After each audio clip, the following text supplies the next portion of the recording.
You want to be able to self-scout what you're giving away, what you're doing well, what you need to get corrected moving forward. And I thought we had a really productive week in that regard. Some younger players that took steps in the right direction. We were able to focus and pinpoint on some things fundamentally that we've got to continue to work on and execute at a higher level. And so that certainly was a good week and got a whole lot done from that perspective. Looking at Georgia, this is obviously a team that has had tremendous success over the last few years. You look at their program, Coach Smart and his staff are going into their 9th season together. We're in our 1st season together. You think about, all the things that they have built within that program. They've really done a great job in terms of building a culture, recruiting base, developing great players within their program, and it showed up on the field. And so we'll certainly have our work cut out for us from that standpoint. I think offensively, Mike Bobo has had a really tremendous career, has done a great job wherever he has been. I think he has been very efficient with his offense here, the last couple of years. I think he's done a really good job of attacking people. He's aggressive, takes shots at different parts, keeps you guessing, keeps you off kilter, and then certainly is committed to being able to run the football as well. I think their quarterback, Carson Beck, is as good as it comes in college football right now. Incredibly efficient with his decision making, does not take many sacks, rarely turns the ball over, takes care of the football. And I think he does a really tremendous job in his intermediate throwing game, and has great accuracy in those things. Really quick release, great decision maker. Just so impressed by him the more I watch, and I've probably watched every game in the last couple of years here. So I think their running backs, they've got a number of guys that are very physical runners, very detailed in their footwork. They're patient, they set blocks up, and certainly can create explosive plays in their run game at any given moment. I think they're committed to running the football, and you've got to do a great job of being consistent in the fundamentals and schematically knocking out the run down in and down out. Obviously, as an offensive line, they're big, they're physical. They've been around for a bit, and then you've got some pretty impressive offensive skill on the outside as well. So it'll be a great matchup. We'll have our work cut out for us schematically and logistically and all that, but I think everybody's got their work cut out for them. I'm not sure Greg Byrne and our administration may have their work cut out for them more than anybody this week. So everybody's got a tough job in this building. It's time to get to work and show up on Saturday. All right, thank you, Coach. Let's start front right with Nate Kelly. Yes, any game is important to generate pressure, but how key is it, just with all the weapons and things they have offensively, and with what Carson Beck can do, for you guys to get after him and create pressure? Well, I think as an offense, they do a really good job of minimizing the risk for their quarterback.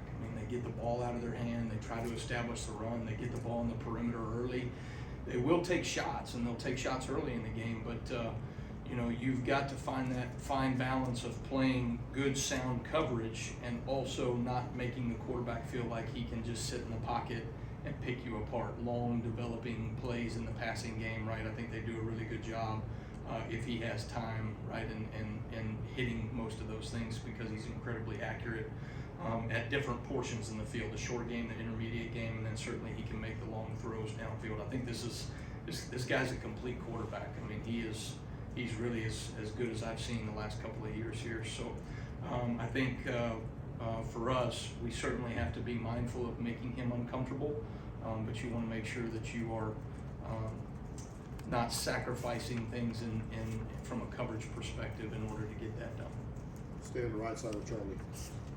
Yeah, Coach, you talked about how you've known Christian Robinson for a long time. Just what makes him a good coach at such a young age? Yeah, C-Rob, we were fortunate enough to both coach under my dad. I thought, my dad always did a really great job of developing young coaches underneath him. He treated us all like position coaches.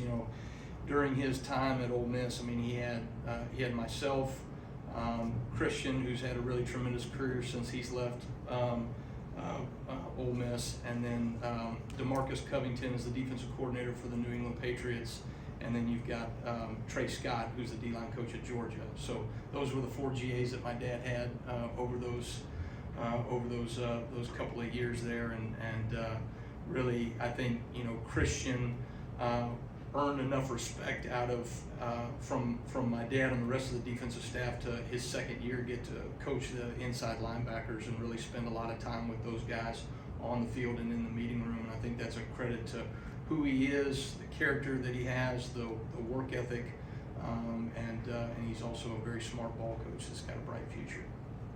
Go left side to Chase. When you looked at the Georgia-Kentucky video, what were some of the things Kentucky did well to hold Georgia to 13 points? Well, I thought Kentucky played really hard. They played at a fever pitch. They were physical. They played with great effort and finish. I think they've got some guys up front that do a really good job in the run game from a D-line standpoint. And I thought they played the game defensively the way it's supposed to be played. They were attacking on defense.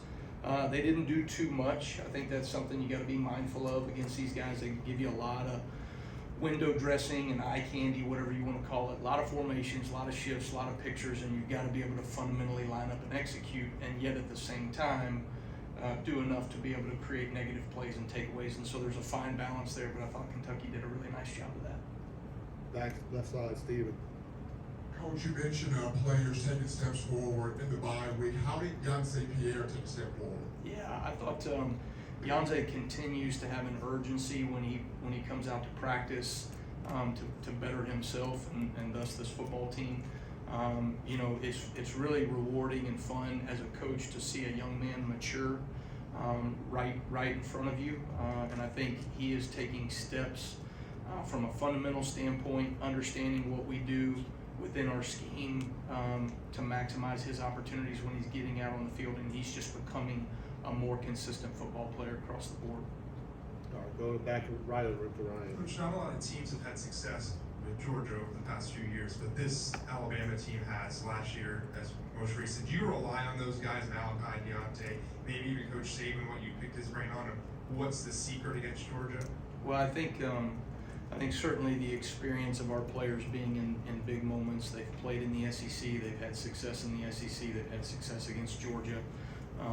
Certainly you want to rely on the experience of those players. There's a lot of young players on our defense that don't have those experiences, right? And we talk about experience being finite, but also as best you can, you want these younger players to be able to draw upon the experience and confidence that comes from, guys like Malachi and Deontay and a number of our defensive line, right, that has played in SEC matchups and particularly against Georgia. And so those are things that we're going to rely on, and hopefully our experience shows up in the right way Saturday night.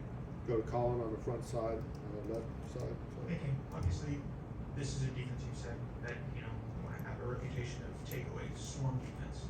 This is a Drew Robinson, doesn't really, have a lot of opportunities for takeaways, and I'm curious for a defense that kind of takes momentum through takeaways and those opportunities. How do you encourage your guys to kind of force those opportunities for an offense that really doesn't give them a lot of money? I don't think the focus changes for us in terms of having an opportunity and a mindset to create takeaway opportunities. We created 13 last week against Wisconsin. We got the ball twice, but we had other opportunities to get the ball, whether it was a sack, cause fumble, a pass breakup, tip balls or pick balls. We say those things, right, in terms of being able to get our hands on the football, and that's certainly not going to be any different against these guys. It will be a challenge, right? It's one of those what do they call it, a unstoppable force against an immovable object, right? We're trying to create a lot of takeaways. It's who we are. It's what our identity is, and they do a really good job of taking care of the football. And we've got to do our best to be able to be +1 in the turnover margin on Saturday night. And I think that's going to be a huge piece of the game, is who can take care of the football and who can take the football away. I think it'll be a huge indicator in the outcome of the game. Jump over to Kennington on the right. You mentioned Georgia's running backs. It's pretty much a new look room compared to last year. What have you observed from how they're using them in the run in the pass compared to last year, maybe the year before? You know, I think schematically, I don't see a lot of difference. There's some nuances. There's some little things that you see from an offense, you know, things that they worked in the offseason, things that they liked, things that they wanted to add a little bit, but those are more tweaks. I think this is a very well-established offensive system. I think they believe in what they do, and they have had success in what they do. But these backs are really hungry. I mean, they run really hard. They're physical. They can create yards after contact. And then when they get in space, you've got a couple of guys that can really take advantage of explosive plays in the run game. And so, we'll have our work cut out for us, because I think it's not just one guy, it's a number of guys that can create explosive things for them in the run game. Up the middle of the room there, Tony. You guys are allowing almost a full yard less than anyone else per attempt through the air. Is that something that you kind of first saw at the beginning of the season? And is this passing defense a little bit ahead of schedule? And then just what has allowed you to kind of be able to have that success? Well, I think I think when you look at what we want to try to do, the game nowadays, an extension of the run game is teams being able to take easy access throws on the perimeter. And at times we want to be mindful of denying those easy access throws and forcing people to throw into tight windows and tight coverage. And I think there's a number of ways to do that. That doesn't just always mean man coverage. It means anticipating things in zone coverage and vision coverage. And we're doing a fairly good job right now of challenging routes, challenging receivers, not giving lateral space away, but also defending the vertical space. We've got to get better at those things, but I think we've taken steps in the right direction to be able to limit some of those easy access windows in the throw game right now. All right, we got 2 questions left. Let's go all the way back of the room, standing out there. Hey Kane, obviously 2 versus 4, gonna be a playoff atmosphere in the middle of the regular season. I mean, how much is a game like this part of the reason that you take this lead from South Alabama to taking the defensive coordinator job here at Alabama? Yeah, I think I've said this before, but you come to Alabama to compete against the best and to create value, right, for yourself as an individual, as a player, and value for this team by executing when it matters most, right? And I tell our players this all the time.